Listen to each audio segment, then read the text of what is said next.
Hello sports lovers, welcome to Met Sports TV. In today's episode, we have Isaac the Royal Storm Dogbe with us. But before we start the interview with him, kindly subscribe to the channel, like, comment, and also share our content so others can enjoy. Please note that COVID is still real and keep adhering to all the protocols. Thank you. Welcome, Isaac. Hello. So we all know you as a former world champion, but where did you start from? We want to know who you are. So who is Isaac? Like I was saying earlier, we all have our stories, and mine isn't different from any others. I came from humble beginnings, like many other people. It's just that mine has a little bit of a twist in it. I'm not the average Ghanaian boxer who grew up in a bad home, or who was on the streets and had to, climb coconuts, or had to sell pure water on the street, or had to, hustle, to make a living. I came from a good home, but boxing was something that was introduced to me, and as time went on, I grew up to love it, to enjoy it, and now I do it full time. Okay. So when first did you get introduced to boxing? I think I was around about the age of 14 or 15. Back in England, in London, and then it was just one of those things where my development was quite fast, at a rapid pace. Within the first year of me joining an amateur gym, I won my first tournament. I think I was about 15 years old. 14, and within a year you had won your first time. Wow. Tournament, not first fight. I lost my first fight, but and then afterwards, for my next few fights, everything was like a stoppage. And then I entered into a competition, national tournament, and I won that. And it was published in a news article, the local newspapers, and everything just kind of like kicked off from there. Okay, so talking about growing up and entering boxing as an amateur, at what point did you decide to go to the Olympic Games for Ghana? Well, I didn't decide to go to Olympic Games. When it was first proposed to me, I thought it was absurd in a way, because I felt too young at the time.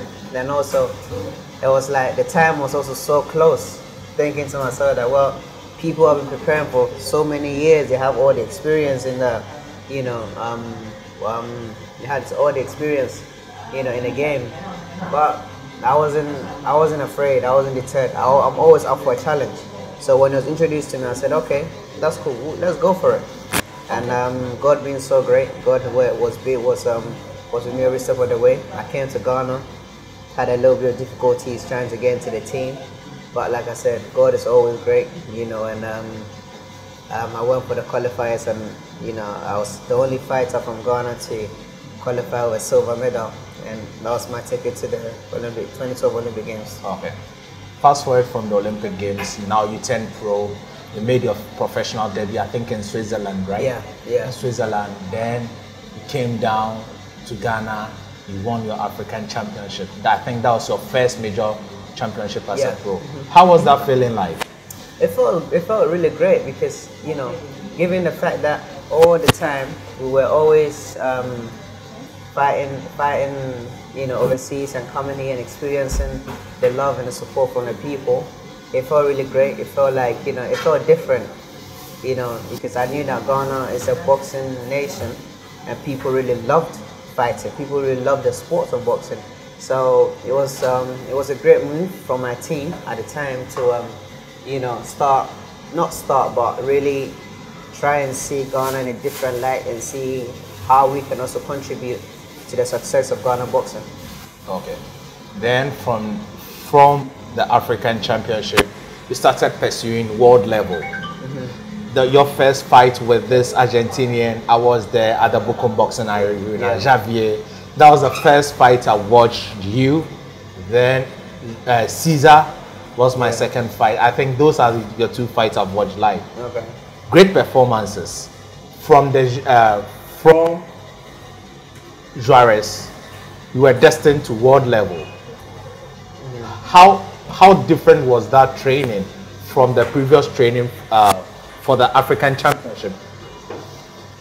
Well, I wouldn't say training per se. I'll say that considering performances, they say styles make fight. So depending on the kind of person that you're fighting, will determine the sort of style that you have to train for or you have to adapt to. And you know, within my training team, we don't really feel as though we need to focus on one particular style, because on the night of the fight, you don't know what the person is bringing to the table. So it's always about you being in shape year round, you having a clear mind, and you being able to adapt to different situations or scenarios in a fight, because anything can happen. You know, sometimes you can get calculating, you know, training specifically for a particular style, and then you can get rocked, you can get punched, and then also with the atmosphere and everything going around you, you can forget all the training that you've done. So it's always about having the patience and you know, being able to really adapt to every style or every scenario that your opponent brings to the table. Okay. Then from that level, you went to the United States. Then you had the Magdaleno fight. Magdaleno was then the champion. You were the challenger. How was it like winning the World Championship? It was amazing. Just to simply put it, it was amazing. It was an amazing feeling, because it was a goal that was accomplished. You know, it didn't happen overnight. It was something that we were anticipating for a very long time.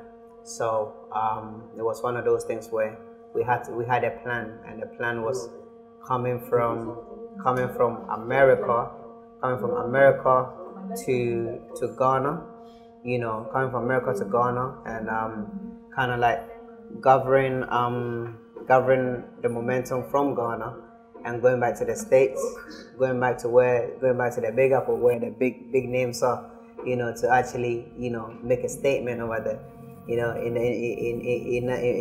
in my circles, there's something that they say: you can either be a big fish in a little pond, or be a big fish in the ocean.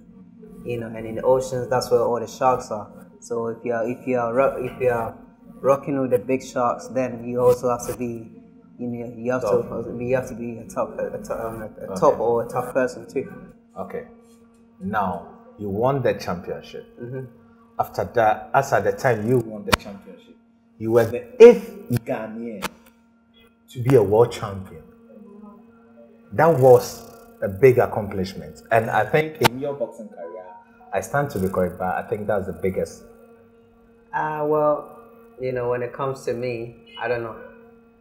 I believe that God has always been with me every step of the way. I'm destined for greatness. Everything I've accomplished has been on the basis that I'm always setting records and breaking records. You know, being the youngest to represent the country at the Olympic level, being the youngest to win a world title. You know, being the youngest is always like the youngest to achieve something. So it's great, and you know, like I said, it's not just me. Obviously, I have a team, you know, and it's a collective efforts of every member of my team, regardless of the role that they are playing. It could be, you know, the person, you know, making sure that my clothes are washed. It's the, you know, collective efforts of every individual that is around Team Dogbe. Okay. When you came to Ghana, you received a rousing welcome. You visited the late former president, and I know you have a good relationship with him. How did his advice impact on your life? Well, you know, we had a great relationship even before I became a world champion. You know, he was somebody. Well, he was somebody that was always around it to always offer me words of encouragement. And, you know, he was someone that I always admired. And I always loved to go to him. And because sometimes sitting in the presence of somebody, you know, you get inspired by the day, you know, because a lot of He's things, an inspiration for exactly, all. a lot of things go on you know, our heads, through our minds, emotions, our feelings, and everything. But sometimes it just takes someone to say a certain word, say something to you, and everything just kind of like, yeah, you know what, I think you're right. You know, there's just that sort of feeling. Not to cut you, I had an interview with Joseph Agbeko. The words you are saying were the same words he said about ex-president. So now, fast forward to you defending the title, you losing it. What changed? What did you learn from the 2 losses to Emmanuel Navarrete? We as humans, or we as people, we are constantly learning and evolving in knowledge and you know, physical attributes. You know, you can never stop growing. So I believe that my losses made me, you know, woke me up in a way that, listen, man, you need to start putting things right. And I had to, you know, kind of like, yeah, be in control of certain things and, you know, make things happen. And yeah, I would say that I grew, and you know, everything was, you know, everything happened at the right time and at the right moment. Okay, so now you have moved up in weight. Is the goal to be a 2-time world champion? Definitely. Other than the world, I mean, it's not, that isn't just the thing. It's about being a champion and being able to use that championship to do something. It's easy to just win it, but then the aftermath, then what is it going to be? You get what I'm trying to say? So it's the goal is to win it, and win it in a grand fashion, to also to show the next generation that it can be done. You know, it's like life. Boxing is like life. Sometimes it's always like the stock market, you know. The stock market rises up, and sometimes it drops, it dips a little bit, and it goes up. Sometimes it's flat, you know, it just goes straight. Another time it just drops. So it is what it is. You have to be able to take things one day at a time, and approach everything, you know, as it comes. Okay, time is now on our side. Let's start wrapping up. What has the difference been with working with your dad Paul and Patrick Harris and Hunter? I would say that everybody brings their own mastery to the table, their own knowledge and skills to the table, and I do appreciate everything that both camps have done or are doing with me. I believe that, you know, you have to build on the foundations. I believe that I have achieved a lot, and there's always that big expectations, you know, for me from many people. So I think they're doing a great job, and I really admire the work that my new team are doing with me. Okay. Before your fight with Adam, Hunter, in an interview with Fight Hype, said, and I quote, "The people of Ghana deserve a world champion again, and Isaac is going to give them that." That's an interview he had with FightHype.com. Does that put pressure on you? Nope. It inspires me to want to go out there and do and give it my all. Because obviously, every time I fight, there are always a lot of emotions, you know. But from the people itself, because I know how much it means to them, and I'm the type of person. I love that competition. I love that spirit. I love this the fact that, you know, I'm going to war or I'm going to a battle, and you know, the people are there with me. You know, so it's not pressure. There's no pressure. It's added motivation, and it's something that I thrive on. You know, to make things, you know, to keep going. Okay. Now, the Lopez fight, Adam Lopez. At a point, we saw you dip in form before you came out in the last round so hard. What was the cause? Because it's like the stock market. Because I was comfortable behind I was like, I was scoring it. I was like, he has won the fight. Yeah. Then all of a sudden, the fight started looking different. Yeah. He wasn't landing cleanly, but he was pressuring, and judges can be swayed away by those moves. Did you have that in mind? Well, there was concern a little bit, to some extent, but then overall, we had already amassed the points in the earlier rounds. Because boxing is we score it round by round, so it's not something that you can be like one round. You can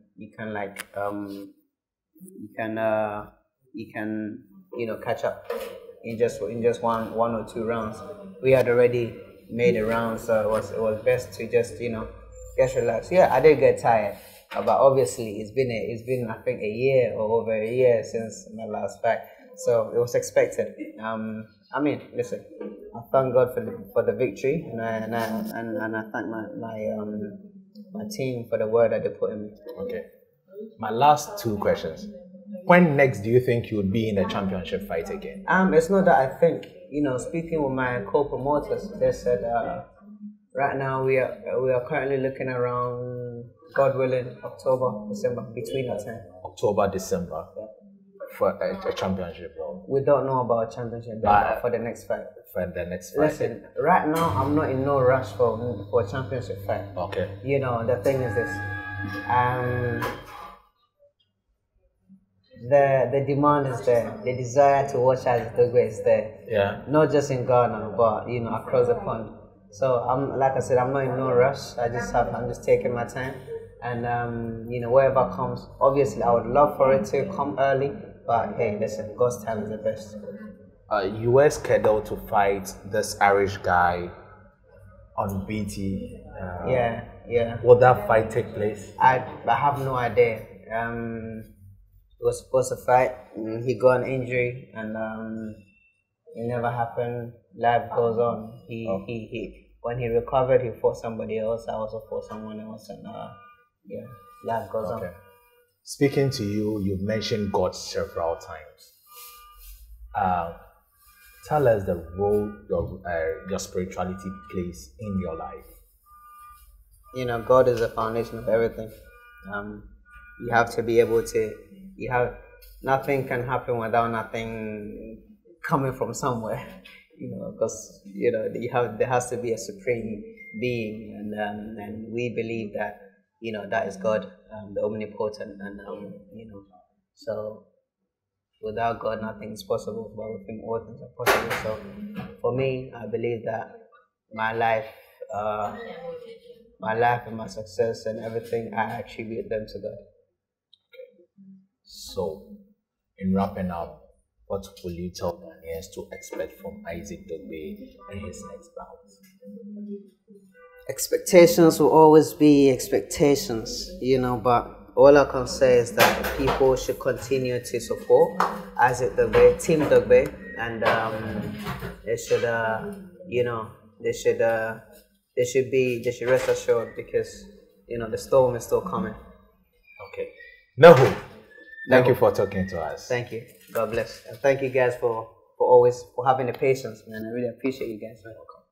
Okay. As you heard from the Royal Storm himself, he is bringing the storm October, December. Is it? I'm getting the date right. Yeah, between that time. Between October and December. To December. Yeah. So stay tuned. Let's say a word of prayer for him.